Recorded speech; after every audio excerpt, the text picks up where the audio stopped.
Olá pessoal, hoje nós vamos receber aqui no programa o Eric Lima, que ele é arquiteto e designer de mobiliário, e vamos falar sobre a importância da ventilação nas edificações.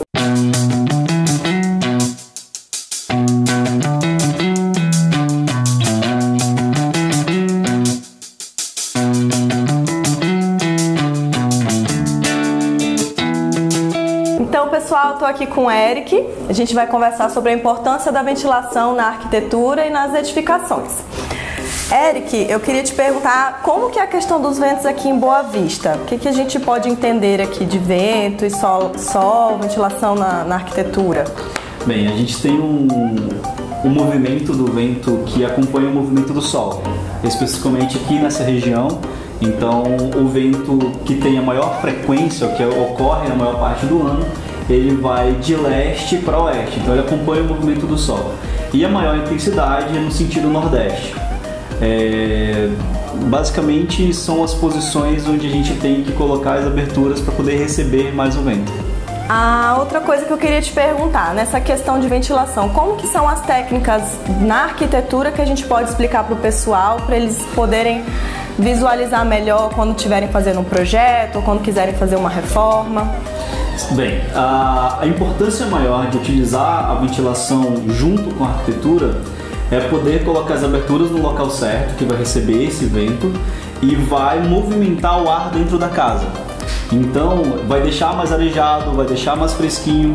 Então, ele tem que entrar e tem que sair.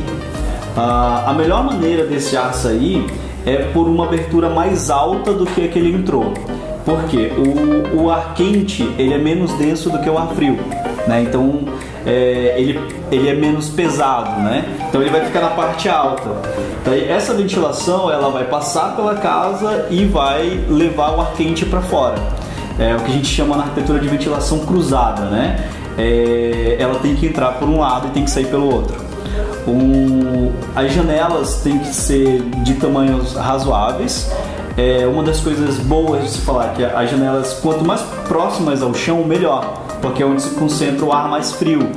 Então vai fazer exatamente esse movimento que a gente tem de utilizar aqui. Se a gente tem uma janela desse lado, né, normal, e tem uma janela mais alta do outro lado aqui, é exatamente a questão dele poder fazer essa transição. Então aqui ele vai pegar o ar mais quente e vai levar e sair, né, com esse ar pelo outro lado. Então é muito bom, muito importante que a gente tenha essa noção. Então aqui que é leste, né, a posição leste é onde a gente deve posicionar essa janela que recebe o vento. E no oeste, ou onde for possível, onde for viável dentro do projeto, posicionar a outra janela onde esse ar quente vai sair, para poder a gente ter essa movimentação. Então não adianta nada a gente colocar uma janela enorme se não tem uma outra abertura para aquele ar sair, não é? Exatamente, porque vai ficar circulando um ar ali dentro que não vai ser renovado.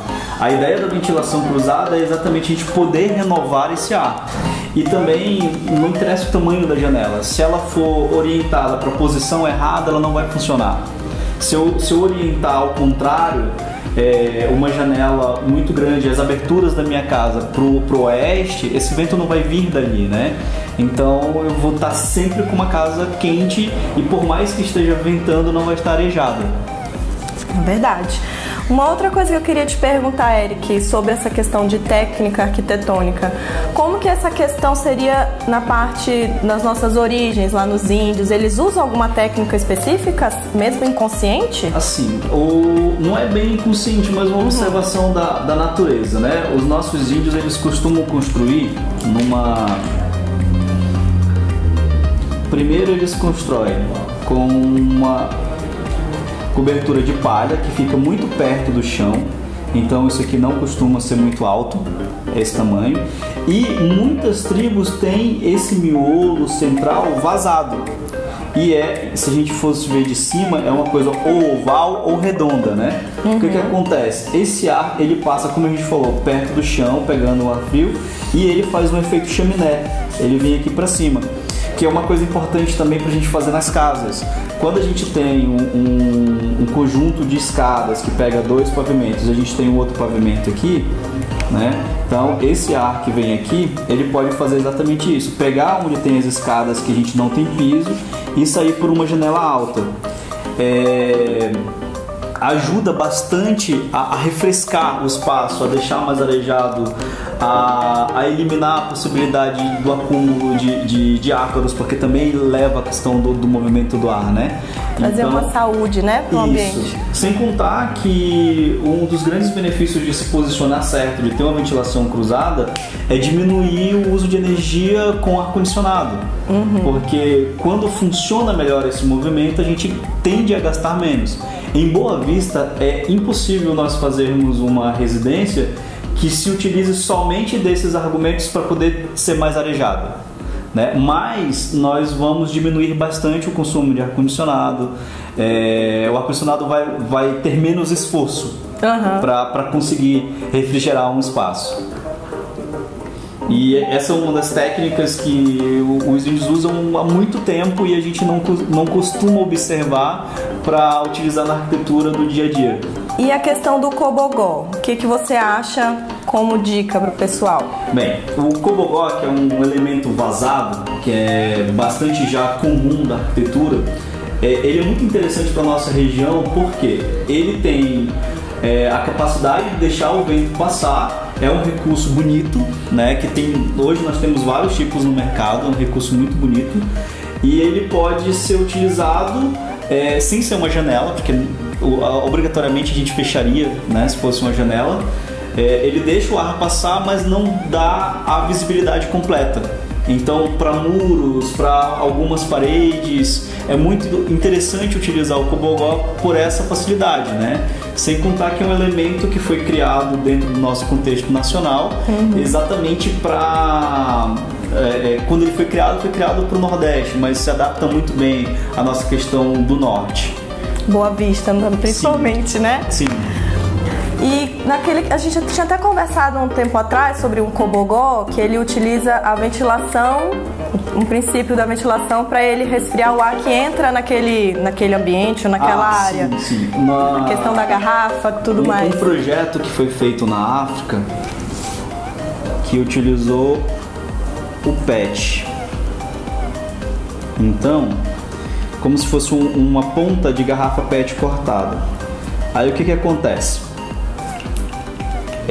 Quando você afunila esse ar quente que vem aqui, você esfria. Uma maneira de você ter certeza que isso ocorre é quando a gente faz o seguinte teste com a nossa boca. Se a gente sopra assim, aberto, fazer assim, é um ar quente. E se a gente faz, o ar é frio. Isso é fácil de perceber.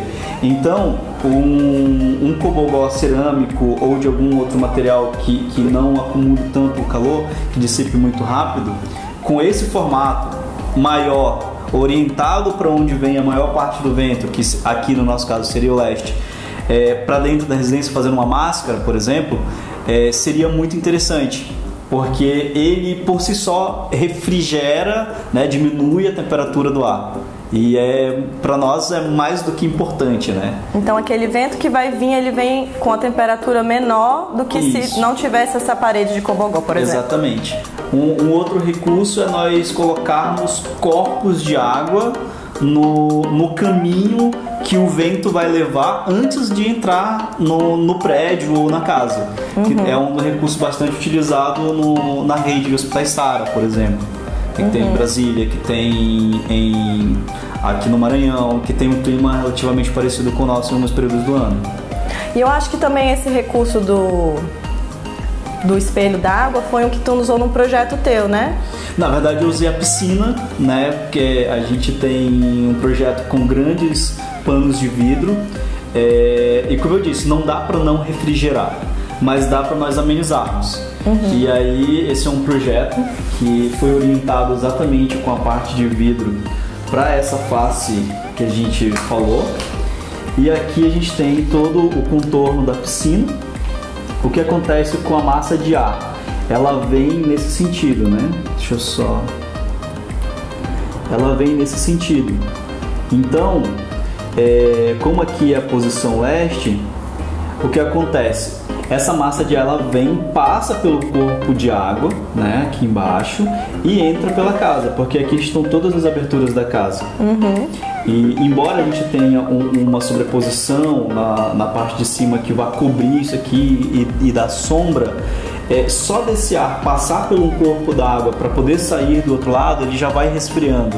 Nós já vamos melhorando o contexto geral. Então passa a diminuir o uso de energia, passa a diminuir o uso de ar-condicionado. Como eu disse, não vai zerar, mas vai diminuir. Quanto mais recursos nós utilizarmos, mais próximo dessa redução nós ficamos. Eric, e na questão das janelas, como é que a gente faz para proteger tanto do sol ou da chuva com vento? Como é que faz? Sim. Usar o vento é interessante, é bom. Mas quando a gente tem chuva com vento, o que normalmente acontece é que nós fechamos as portas, né? Em vez de abrir, que é o momento onde a temperatura cai um pouquinho, fica mais gostoso. Então nós deveríamos abrir as portas e não fechar. Só que quando a gente orienta para o vento e vem chuva com vento, a tendência é que molhe tudo. Então é interessante aqui na nossa região sempre trabalhar grandes beirais, né? Aquela parte que passa do telhado, que passa de cobertura, né? Além da parede, ou então quando a gente tem a marquise, que é aquela acréscimo, né? na laje que também sobrepõe as aberturas, exatamente para poder a gente ter esse benefício de poder abrir as portas e janelas quando estiver chovendo e que tenha um vento, né, para poder aproveitar disso. É uma das coisas que a gente sempre procura propor nos projetos, porque a nossa região não é igual ao restante do país. Então nós temos soluções muito próprias. Então vai desde orientar a casa no terreno da posição certa até escolher os elementos certos de abertura e tamanhos e posição. Então é isso, pessoal. Muito obrigada, Eric, por ter vindo. Espero que vocês tenham gostado. Nos vemos na próxima semana com mais um programa da Decore Mais.